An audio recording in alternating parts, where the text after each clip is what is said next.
ఆంధ్రప్రదేశ్ విద్యుత్ trade union struggle committee ఆధ్వర్యంలో రాష్ట్ర కమిటీ పిలుపు మేరకు జూలై 15వ తేదీ అన్ని డిస్కమ్ సిఎండి ఆఫీసుల ఎదురుగా ధర్నా కార్యక్రమాన్ని ఏర్పాటు చేశాం.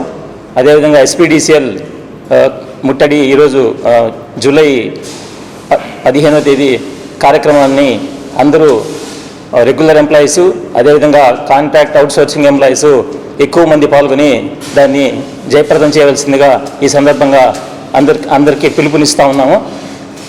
ముఖ్యంగా ఏదైతే 2026 పిఆర్సీ కమిటీని వేయాలి, గవర్నమెంట్ ఇంతవరకు దాన్ని ఏ విధంగా పట్టించుకోవడం లేదు.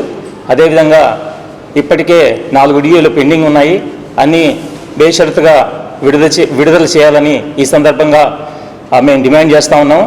అదేవిధంగా ఎన్నో ఏళ్లుగా పరిష్కారం కానీ కాంట్రాక్ట్ కార్మికుల సమస్యలు, సమాన పనికి సమాన వేతనం ఇవ్వాలని, అదేవిధంగా ఏదైతే ఫీల్డ్ అసిస్టెంట్లని విద్యుత్ సంస్థలో ఖాళీ అయ్యే షిఫ్ట్ ఆపరేటర్లతో వాళ్ళని భర్తీ చేయాలని ఈ డిమాండ్లన్నీ పరిష్కారం కోసం మేము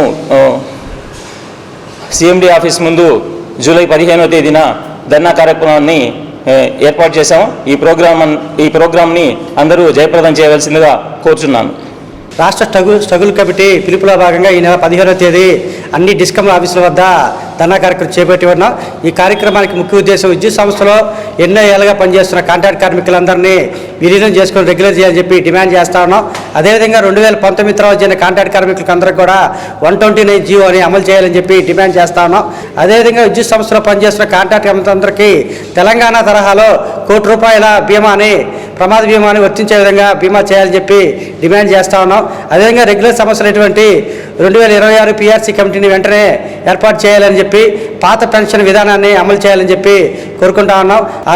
ఈ కార్యక్రమానికి నెల్లూరు జిల్లాలోని అన్ని డివిజన్ల నుంచి కార్మికులు ఎక్కువ సంఖ్యలో పాల్గొని ఈ యొక్క కార్యక్రమాన్ని జయప్రదం చేయాలని చెప్పి కోరుకుంటా ఉన్నాం.